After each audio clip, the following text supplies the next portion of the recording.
विद्या एक किरण उम्मीद की।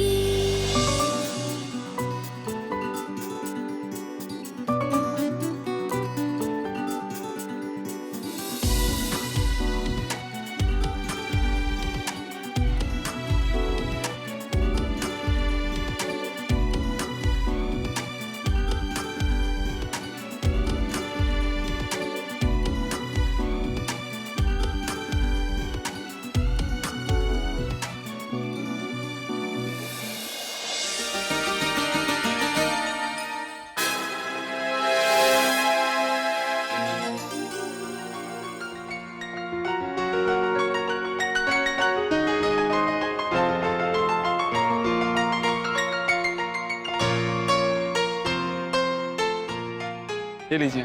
Thank you. सुनो, तुम्हारा नाम क्या है? विष्णु। बहुत अच्छा नाम है। तुम स्कूल जाते हो? स्कूल भी जाता हूँ, मन लगाकर पढ़ता भी हूँ, नंबर भी अच्छे लाता हूँ, लेकिन आज के बाद मैं स्कूल कभी नहीं देख पाऊंगा। क्यों? तुम ऐसा क्यों कह रहे हो? मेरा स्कूल बंद होने वाला है। बड़ी मुश्किल से इस एक स्कूल में एडमिशन मिला था। अब दूसरी स्कूल में एडमिशन मिलेगा या नहीं पता नहीं, और अगर मिल भी गया तो स्कूल फीस कहाँ से लाऊंगा। अब पूरी जिंदगी भर यही कप में चाय पिलाऊंगा और इसे फिर से धो के रख दूंगा। माँ सही कहती थी, गरीब लोगों को स्कूल के सपने नहीं देखने चाहिए। हमारी जिंदगी में पढ़ना लिखा लिखा ही नहीं है। ए विष्णु, वहाँ क्या टाइम पास कर रहा? पानी भर के ला।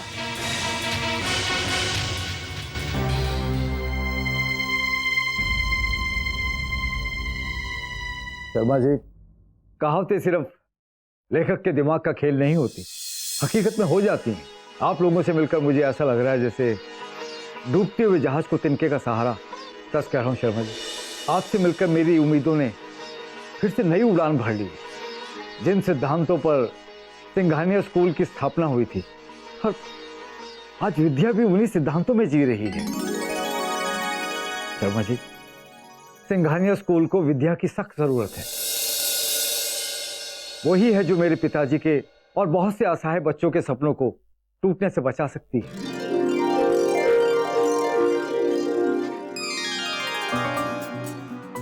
लो, विद्या आ गई। बेटा, मैंने बताया था ना तुम्हें, मेरे पुराने मित्र सिंघानिया साहब। अरे खुश रहो बेटा, खुश रहो, खुश रहो।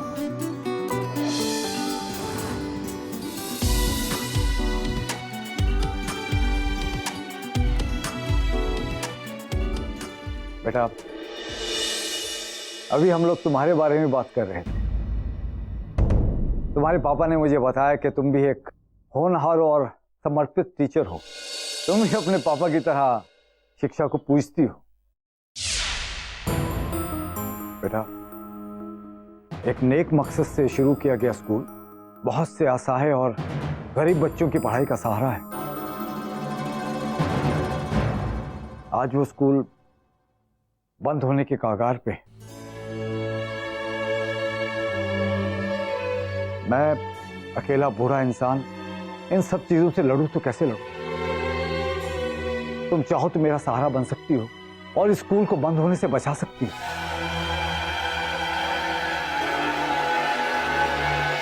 इसने इतना घिनौना काम किया है।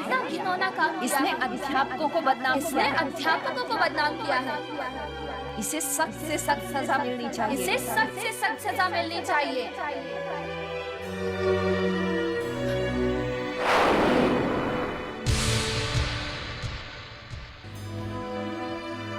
मैं आपका सहारा नहीं बन सकता।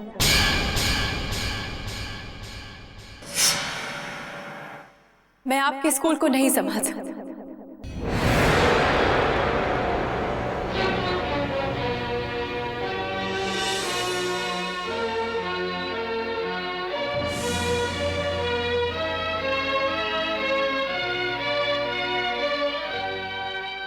बेटा, तुम ऐसा क्यों कह रही हो?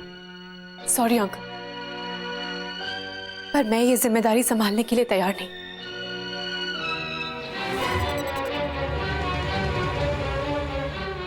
बेटा, एक बार तुम उन गरीब बच्चों के भविष्य के बारे में सोचो। अगर ये स्कूल बंद हो गया तो बहुत से बच्चे गुमनामी के रास्ते पे गुमराह हो जाएंगे, कहीं घर और कहीं जिंदगियां बिखर जाएंगी। बेटा, मैं तुम्हारे आगे हाथ जोड़ता हूं। मान जाओ बेटे, अगर हमारी वजह से किसी को खुशियां मिलती हैं तो उसके लिए तो हमें अपना जी जान एक कर देना चाहिए। और अगर तुम मना करती हो तो तुम्हारे और उस डॉक्टर मित्रा में फर्क क्या रह जाएगा? ये आप कह रहे हैं पापा? आप तो सब जानते हैं, फिर भी आप ये कह रहे हैं मुझसे?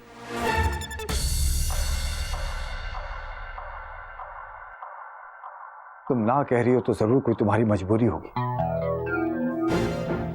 बेटा, मुझ पे भरोसा रखो, मैं तुम्हारी सारी मुश्किलें हल कर दूंगा। मुझे बेझिझक होके बताओ। कुछ नहीं कर सकते अंकल, कोई कुछ नहीं कर सकता। प्लीज अंकल, मैं आपके हाथ जोड़ती हूँ, प्लीज मुझे मेरे हाल पे छोड़ दीजिए। मैं अपनी जिंदगी नहीं बदल पाई हूँ, दूसरों की क्या बदलूंगी?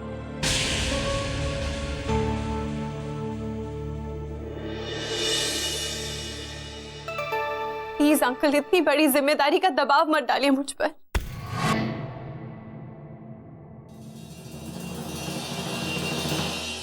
सिंघानिया साहब, आप माफ कर दीजिए मेरी बेटी को।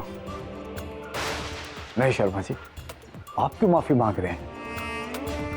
जरूर कोई बहुत बड़ी मुश्किल होगी जो मैं सुलझा नहीं सकता।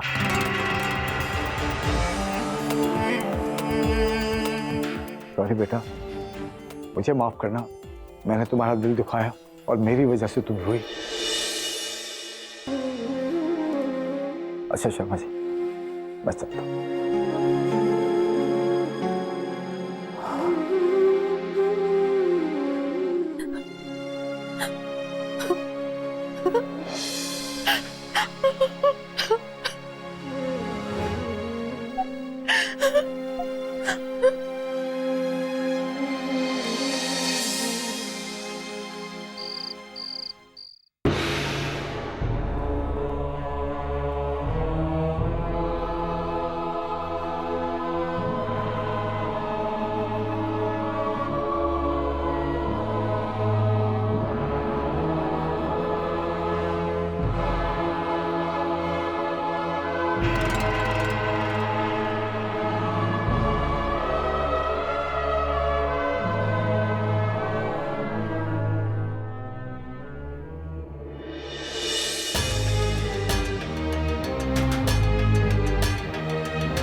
चिंता करने से मुश्किलों का हल नहीं होता, सिर्फ सेहत खराब होती है और मुश्किलें और बढ़ जाती हैं।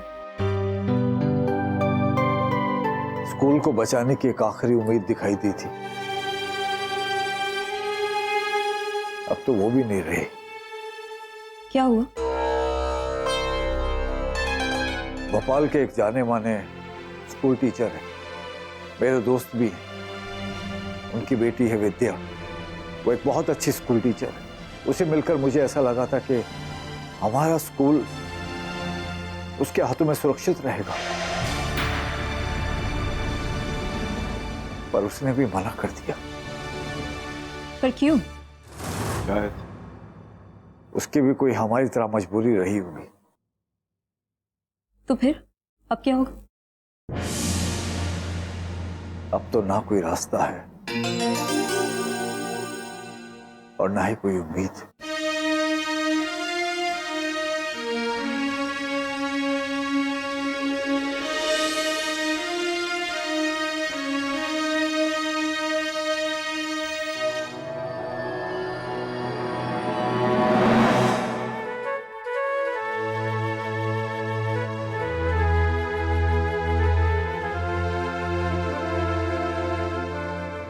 बेटा, तुम्हें तो दादाजी की सूरत भी याद नहीं होती। उन्होंने कुछ कमरों के साथ ये स्कूल शुरू किया था। उनका ये सपना था कि एक सड़क पर काम करने वाले मजदूर का बेटा भी ऐसे स्कूल में पढ़े जहां पर मिनिस्टर और ऑफिसर के बच्चे पढ़ते हैं। बड़ी शिद्दत और मेहनत के साथ उन्होंने अपने सपने को साकार किया और ये मुकाम दिया, और कल ये स्कूल बिक जाएगा और मैं कुछ ना कर सका।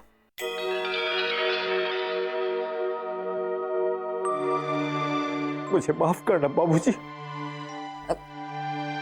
मैं कुछ नहीं कर पाऊंगा। ये हार मेरी नहीं, मेरे बाबूजी की हार हुई है। मैं कुछ नहीं कर पाया। चाचा जी प्लीज रोइए मत।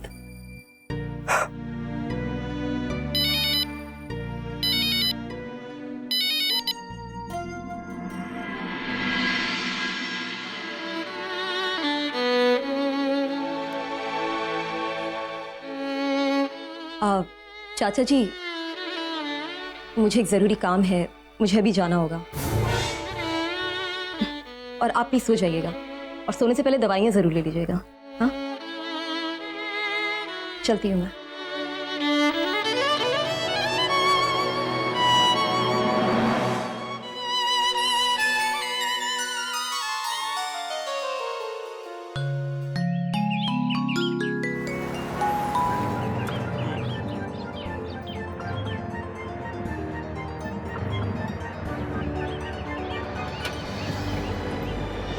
भाई सिंघानिया साहब ने एक फोन किया और डॉक्टर मित्रा ने अपॉइंटमेंट दी। मतलब बहुत बड़ी हस्ती है, लेकिन अब हालात देखो, बेचारे खुद मजबूर हैं। पापा आप अपनी दवाइयाँ टाइम पे लीजिए। डॉक्टर मित्रा ने अगले हफ्ते चेकअप के लिए बुलाया।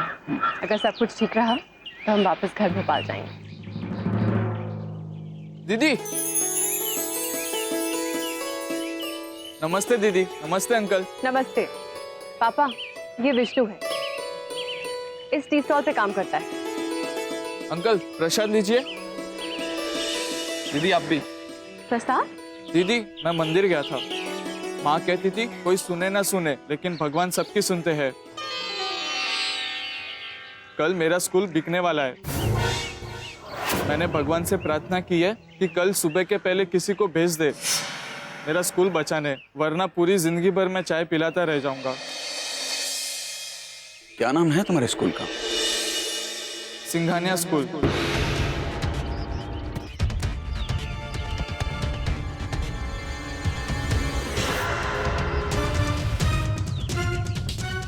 चलिए पापा।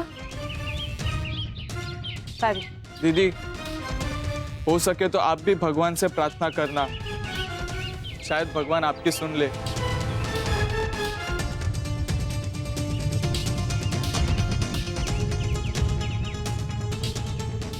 अच्छा दीदी नमस्ते। चलिए पापा। बेटा तुम्हें अभी भी यही लगता है कि सिंघानिया साहब के प्रस्ताव को ठुकरा के तुमने ठीक किया? प्लीज पापा हम इस बारे में बात नहीं करेंगे।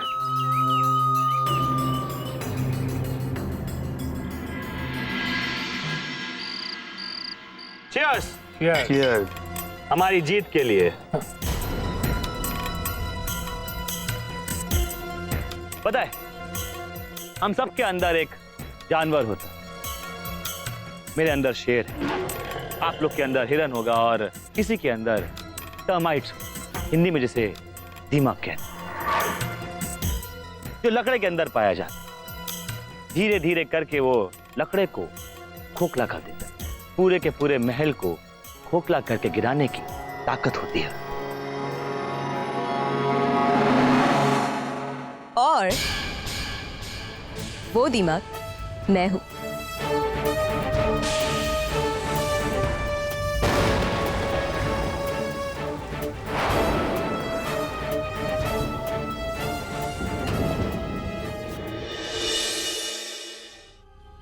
शेफ यही कहना चाह रहे थे ना तुम? मैंने ऐसा कुछ नहीं कहा, राइट गाइस? पर दाद देना चाहूंगा, जिस इमोशनल सपोर्ट के साथ तुमने अपने चाचा से स्कूल बेचने का दबाव डाला, मानना पड़ेगा। कल से वो स्कूल मेरा होगा और परसों के पेपर की फ्रंट न्यूज होगी रोहित आर्यन सिंघानिया स्कूल का नया चेयरमैन।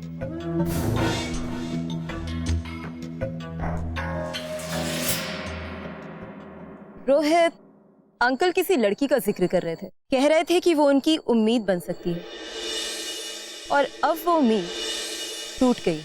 रोहित, मैं बस यही कहना चाह रही हूँ कि अंकल अपनी आखिरी सांस तक लड़े। पता है सोनिया, कॉलेज में मेरी एक गर्लफ्रेंड थी। एक बार वो मुझसे गुस्सा हो गई, उसने मेरा फोन नहीं उठाया। मैं उसके घर गया तो उसके पापा ने मुझे उससे मिलने से मना कर 3 दिन तक वो अपने घर से बाहर। चौथे दिन उसके पापा उसे खुद बाहर लेके। पता है क्यों? क्यों? क्योंकि मैंने उस घर में आग लगा दी थी।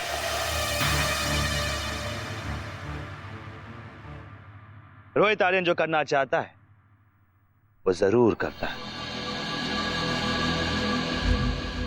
मिस्टर रोहित, एक बात मुझे कभी समझ में नहीं है, क्या आप पहले से ही आर्यन इंटरनेशनल स्कूल जैसे नामी और बड़े स्कूल के मालिक फिर एक बर्बादी के कगार पर खड़े सिंघानिया स्कूल को क्यों खरीदना चाहते हैं? आप इतने बड़े बिजनेसमैन हैं, सिंघानिया पब्लिक स्कूल खरीदने के बाद आपको जो फायदा होगा वो आपके लिए कुछ भी मायने नहीं रखता। या तो मेरी समझ ये कहती है कि आप ये सौदा पैसों के लिए नहीं कर रहे हैं, शायद इसके पीछे कोई खास कारण या आपसी कारण।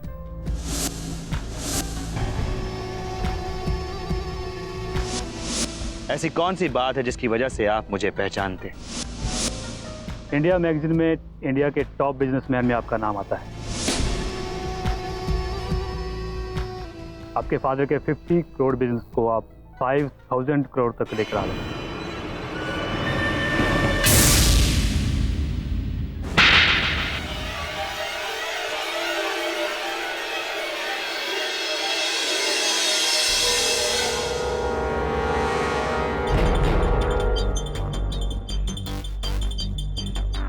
आज के बाद आप मुझे आपके चेहरे पे पड़े जख्मों के निशान की वजह से जानेंगे,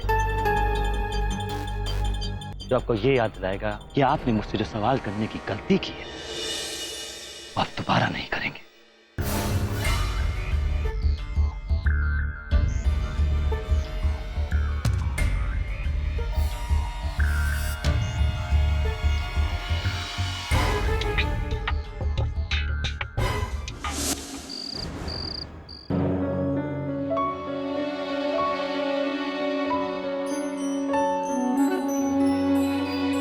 इसने इतना घिनौना काम किया है। इसने अध्यापकों को बदनाम किया है।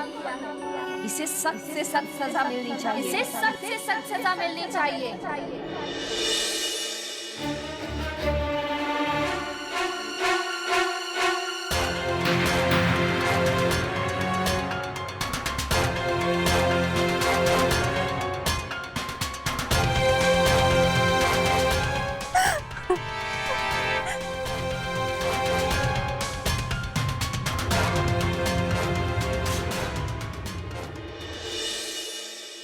बाप हूं तेरा, मुझसे तेरी हालत देखी नहीं चाहते। अपने आप को इतनी बड़ी सजा मत दो मेरी बच्ची। जिंदगी खुद चल के आई है तुम्हारे पास।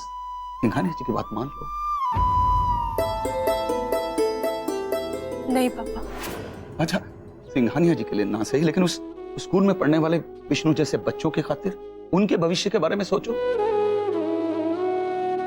बेटा, तेरी एक हाँ उन बच्चों और उन परिवार वालों के लिए, उनके लिए ज्ञान, सम्मान और कितनी खुशियां बटोर के ला सकती है।